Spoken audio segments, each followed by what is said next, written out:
We're going to be getting started, so I would request all members if you can please have a seat.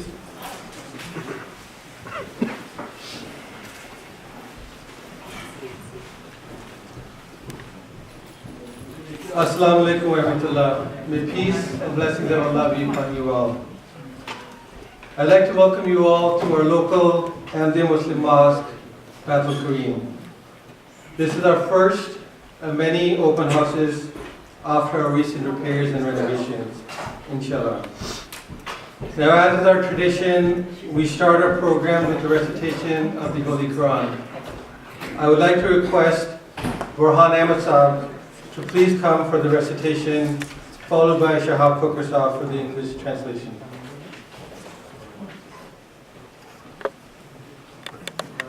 Assalamu alaikum.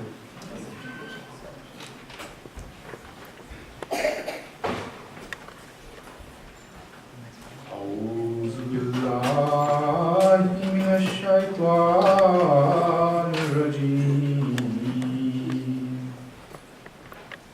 بسم الله الرحمن الرحيم. قولوا آمنا بالله وما أنزل إلينا وما أنزل إلى إبراهيم وإسماعيل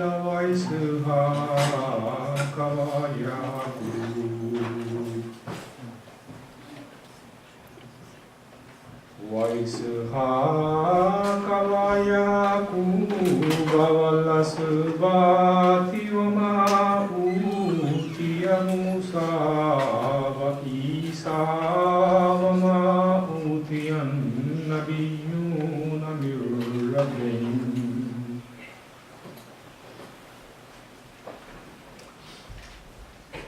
وما أوتي النبيون من ربهم لا نفرق بين أحد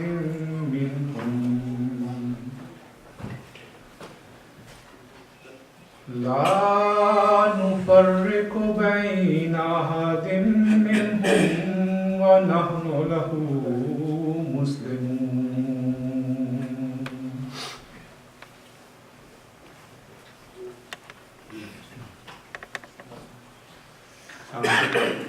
In his translation of the verse to society, verse chapter 2, verse 137, say ye, we believe in Allah and what has been revealed to us, and what was revealed to Abraham and Ishmael and Isaac, and Jacob and his children, and what was given to Moses and Jesus, and what was given to all other prophets from their Lord.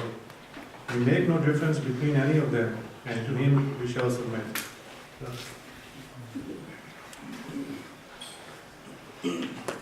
Jazakumullah. Next, we have a special presentation by our local Ahmadiyya children.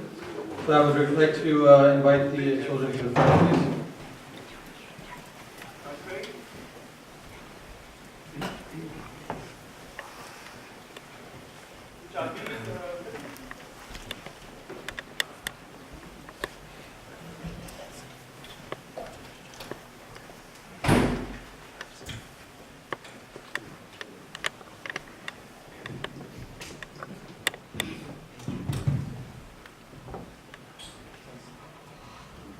Head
Jazakumullah,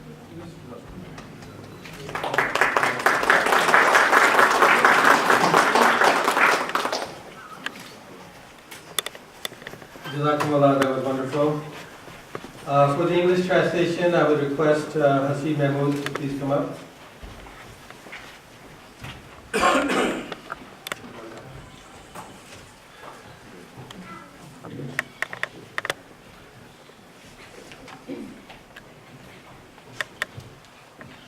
I will now present the English translation of the poem just recited. The hand raised towards the Kaaba directs. There is none worthy of worship except Allah. The remedy for every heartache is, there is none worthy of worship except Allah. Whenever those enchanting eyes cast their spell, from my heart pulsated the call. There is none worthy of worship except Allah. Whatever is whispered in the ears of the dead apart will boom the turmoil on doomsday, that there is none worthy of worship except Allah. About to stumble was I beneath the burden of my sins, but the staff that became my support is, there is none worthy of worship except Allah.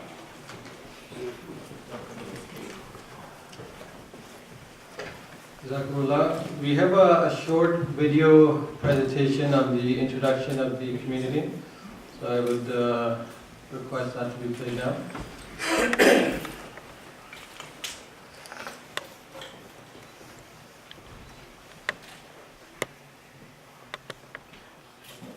Ahmadiyya Muslim Community is a dynamic, fast-growing, international revival movement within Islam. Founded in 1889, it spans more than 195 countries, with membership exceeding tens of millions. The Ahmadiyya Muslim Community is the only Islamic organization to believe that the long-awaited Messiah has come in the person of Mirza Ghulam Ahmad of Qadian, India. Ahmad claimed to be the metaphorical second coming of Jesus of Nazareth and the divine God whose advent was foretold by the Prophet of Islam, Muhammad, on whom be peace. The Ahmadiyya Muslim community believes that God sent Ahmad, like Jesus, to end religious war, condemn bloodshed, and reinstitute morality, justice, and peace. Ahmad's advent has brought about an unprecedented era of Islamic revival. The Ahmadiyya Muslim community is the leading Islamic organization to categorically reject terrorism in any form. More than a century ago, Ahmad emphatically declared that the doctrine of violent jihad goes against the teachings of the Holy Quran and the practice of Muhammad. Instead, Ahmad's advent as Messiah ushered in a new era of tolerance, dialogue, and prayers. To that end, he penned more than 80 books and thousands of letters, delivered countless lectures, and engaged in public debates and prayer duels in an intellectual and spiritual campaign to defend the honor of Islam. The Ahmadiyya Muslim community is the foremost Islamic organization with a central spiritual leader. Over a century ago, Ahmad reminded his followers of God's promise to safeguard the message of Islam through Khilafah, the spiritual institution of successorship to prophethood. The Ahmadiyya Muslim community believes that only spiritual successorship can uphold the true values of Islam and unite humanity. 5 spiritual leaders have succeeded Ahmad since his demise in 1908. The 5th and current spiritual head, His Holiness Mirza Masroor Ahmad, resides in the United Kingdom. under the leadership of its spiritual successors, the Ahmadiyya Muslim Community has now built more than 15,000 mosques, more than 500 schools, and more than 30 hospitals. It has translated the Holy Quran into more than 60 languages.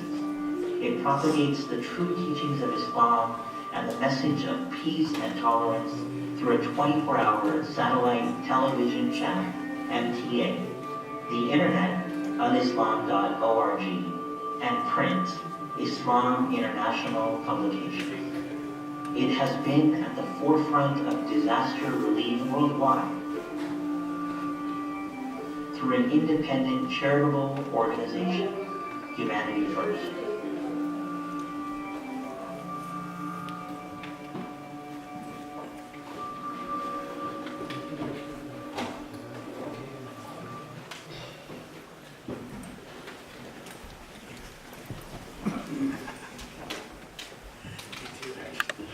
I would request all the youth members, as we're expecting more guests to come, that they can please come to the front and just sit here. So only the people who are sitting at the back, youth members, please feel free to come to the front. Now, before our first speaker comes up, I just want to remind the audience that towards the end we will have a Q&A session. So if any question comes to mind, please make a mental note, and you'll have an opportunity to ask that at the end. Now I would request our missionary Imam Asif Khan Sahib to please come for his presentation on the importance of mosque in the community.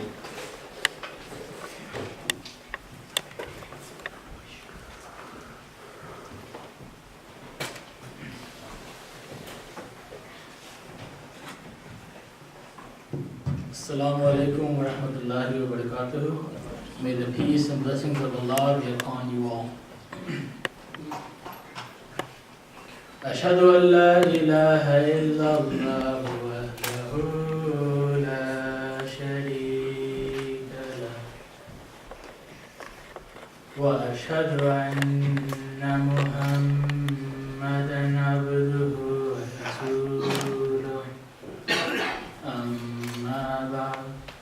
فأعوذ بالله من الشيطان الرجيم بسم الله الرحمن الرحيم. As Brother Numan has already introduced me, my name is Asif Khan, and my short presentation or talk today will be about the importance of a mosque, or the purpose of a mosque in a community. So right from the get-go, we should understand that the word mosque is the English translation of the word masjid. So in Arabic, this place that we are sitting in is called a masjid.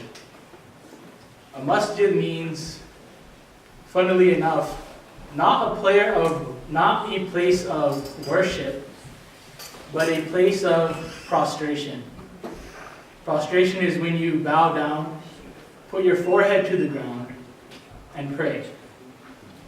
It is a physical form. So interestingly enough, if we understand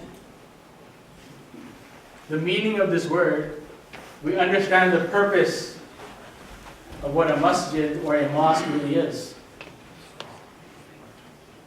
When someone prostrates before God or before anyone else, that physical position expresses humility, the lack of ignorance and arrogance, complete and ultimate understanding. So when you enter a mosque or a masjid, or when we consider the purpose of a masjid, one does not only physically prostrate here.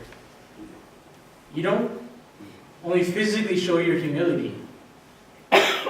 Rather, it's a state which is applied to your mentality and your spirituality as well. The mosque is a place where you are physically, mentally, and spiritually humbled.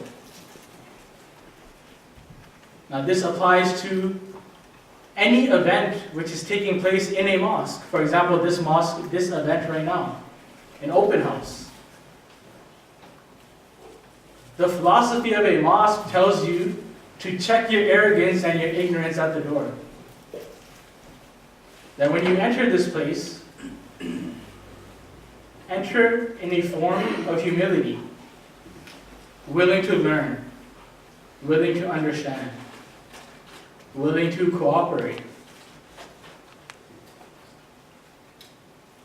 Now the founder of Islam, the Holy Prophet Muhammad, may the peace and blessings of Allah be upon him, had established throughout his own lifetime multiple ways in which a mosque or a place of humility can be used.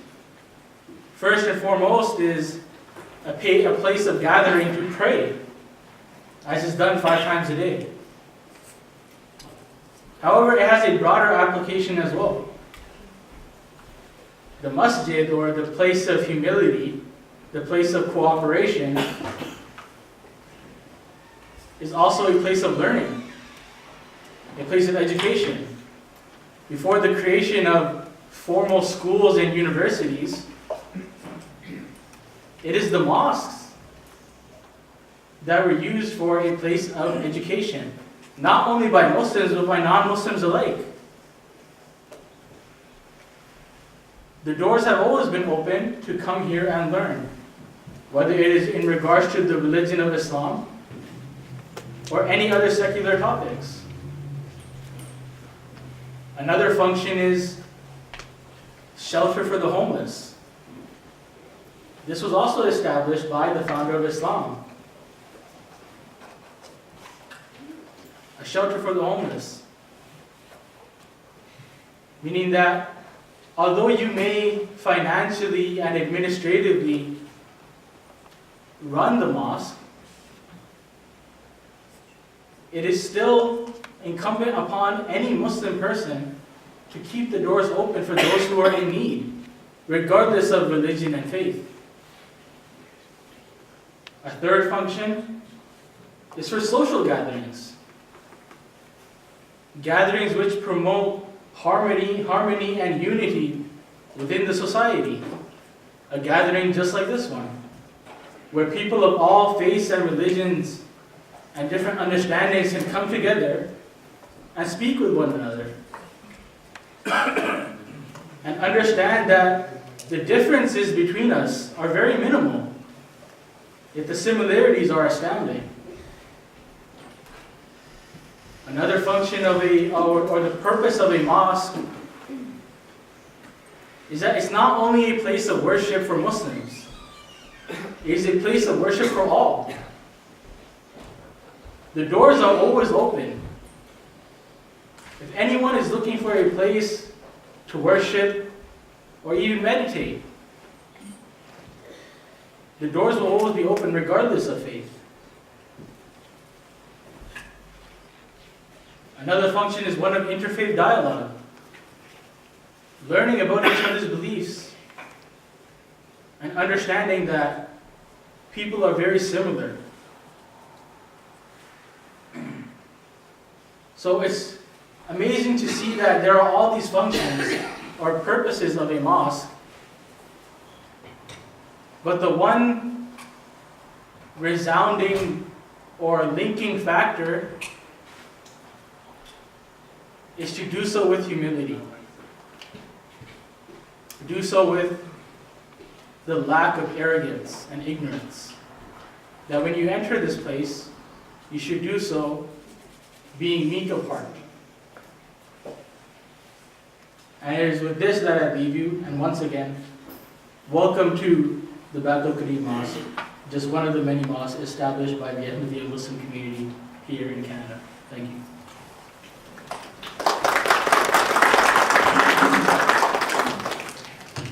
Jazakumullah. Now our next presentation is on the history of this local mosque, Baitul Kareem.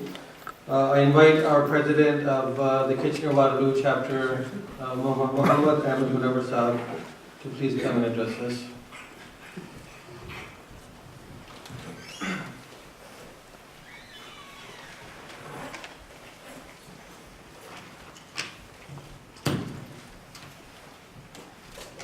Distinguished guests and dear friends, Assalamu alaikum. Peace be on you all. I will be sharing some background and history about the Baitul Kareem Mosque, which is this property.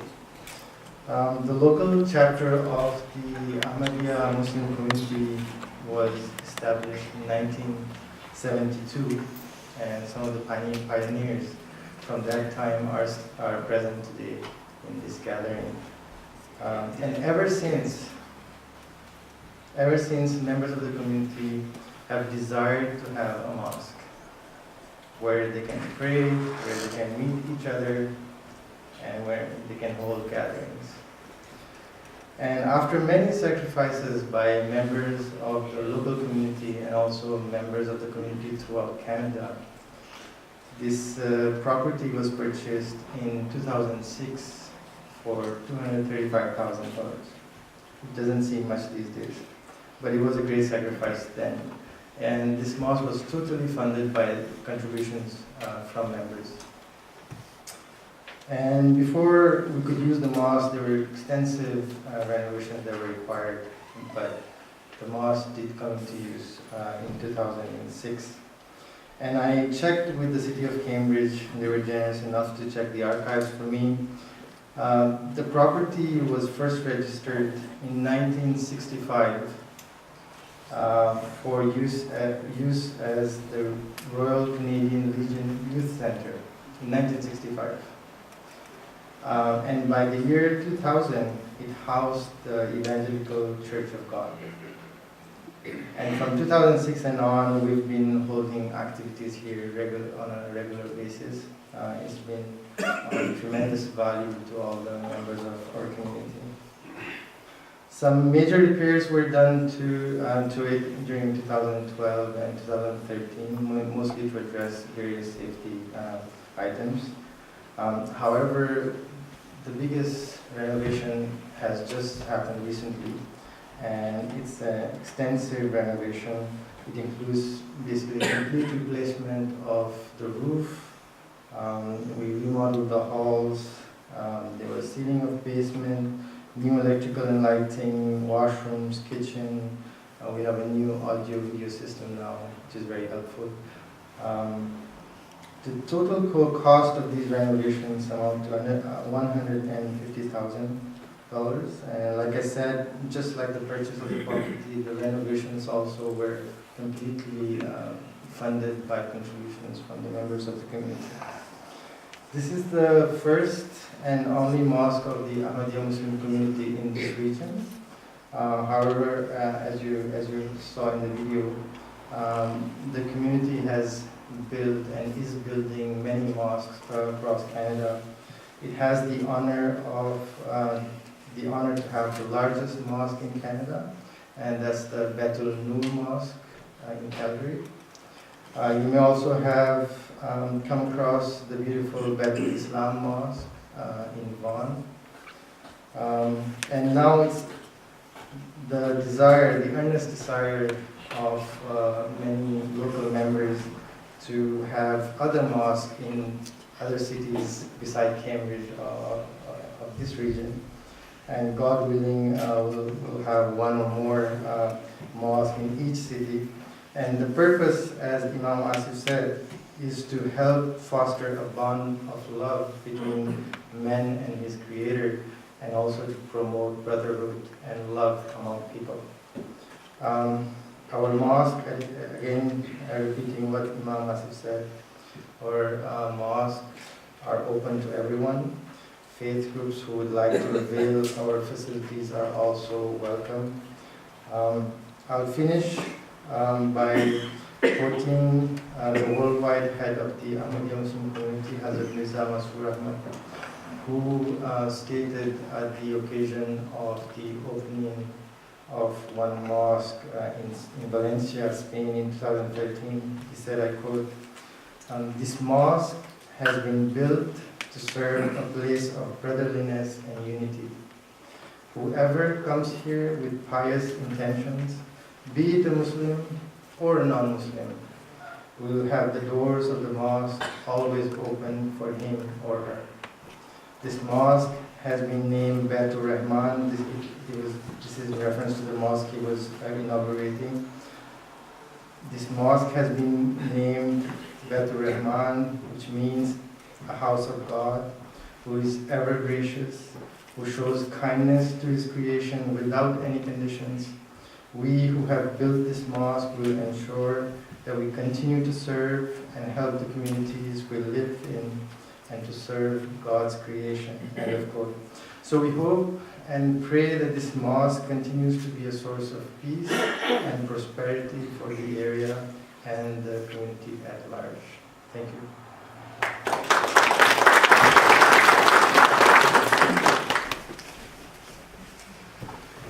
Jazakumullah.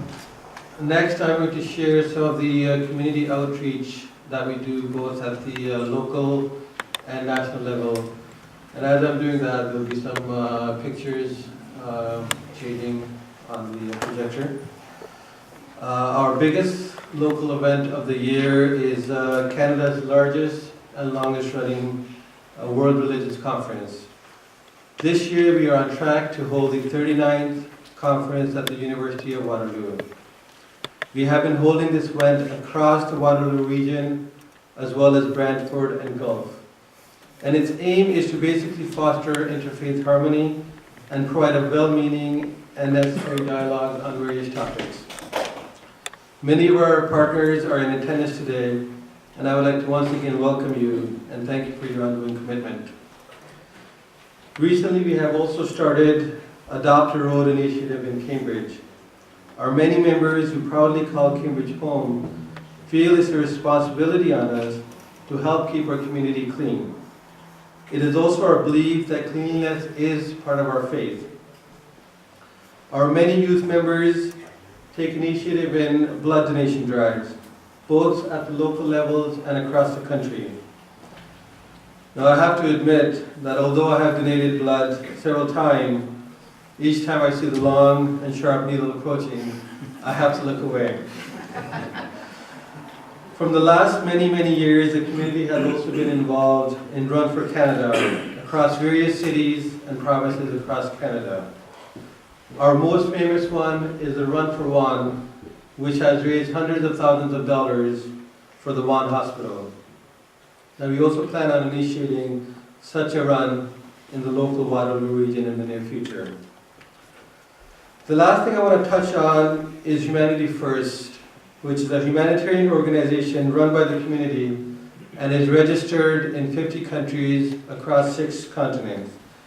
It has been working on human development projects and responding to disasters since 1995. Humanity First Canada is based in Vaughan and provides assistance to the less fortunate, and its aim is to alleviate poverty and improve the quality of life. Humanity First is also at the forefront of assisting, sponsoring, and settling refugees in Canada. I won't bore you with too much detail, but it's important to mention that Humanity First provides humanitarian aid to those affected by natural disasters and undertake emergency relief operations around the world, providing medical assistance, shelter, water, clothing, and sanitation. One last point I will share before I wrap up this portion of the presentation is a very interesting comparison. One of the great charities of Canada, World Vision, which I am part of and receive the regular mailing, indicates that the percentage of the donation which are used directly for the programs for which they are raised stands at 80%. Now by comparison, Humanity First, which has raised tens of millions of dollars, the percentage sits at an astounding 93%. How can this be possible, you wonder? Well, this is achieved since all of the people at Humanity First are volunteers and not paid employees. I will leave you with that, And next, I would like to invite Nabil Ranasab to please come to the stage and introduce our dignitaries, who will share a few words with you.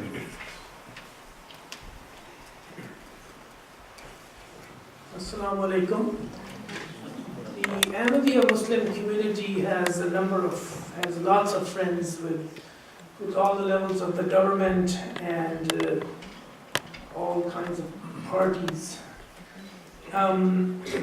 As you can see, we have a number of leaders from different levels and parties here today. So I'm going to ask each of you to be brief in your remarks, and I will invite you one by one. The Mayor of Cambridge, Mayor Catherine McGarry, was supposed to be here, but is she downstairs? If she's downstairs, then we should simply call her, but if not, then we'll move on to the next one. We have Mayor Susan Foxton of the Mayor of Dumfries. If I would ask her to come first. This is the first time she has come to an event of the Ahmadiyya Muslim Community, and she's going to bring greetings on behalf of the township of North Dumfries. It is a humble honor to be here today and to see what you've done and how much you've accomplished. And buildings are wonderful, but when you see the youth sitting here and the hope for our future, all our futures, it is even more amazing. So thank you so much for allowing me to be here and speak today. I will be brief. I am humbled and honored, and I think together we can create a better world. Thank you. Thank you, Mayor. Next, I'm going to have our regional chair, Karen Redman, to come and say a few words. She was a member of the House of Commons until 2008, and she has been to many of our events, including the World Religions Conference, and she's a great friend of the Ahmadiyya Muslim community. Thank you. I too am honored to be here, and I have to say, life has a funny way of juxtapositioning things. I was actually very late because I was at a family funeral, and it strikes me that we turn to our religion for those major passages of life, but if we don't have places that are inclusive, and you know, we often talk about religious differences and we talk about being tolerant, and I think that's too low a bar. I think that you blaze the trail for being inclusive, and I see so many friends in the audience and familiar faces, and we have more that joins us together irrespective of who our faith community is, and it's wonderful that you provide this and the outreach for people when they are in need. I trained as a Stevens minister with St. Andrew's Presbyterian Church, and they used to talk about a cup of cold water, and that's when you need something, if it's food or if it's comfort, that you offer that to the people in the community. So proud to be here, always happy to be at your conference at the Humanities Theater, and thank you for blazing the trail of what we should all be doing. Thank you. I'm going to have Brian May, who's a member of Parliament for Cambridge. This is the first time he has come to our mosque and to our event.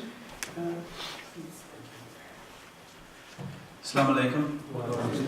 I also am very proud and humbled to be here. This is a remarkable opportunity, and I'm so happy to see not just the folks that are here on a regular basis, but so many members of our community taking advantage of an opportunity to learn. And we see in around the world, and right here in Canada, a growing intolerance. And I am very, very proud of the fact that I see so many faces here that are new to this community, that are new here. So I just wanted to mention that. I'd like to take this opportunity to call up my colleagues. Waterloo Region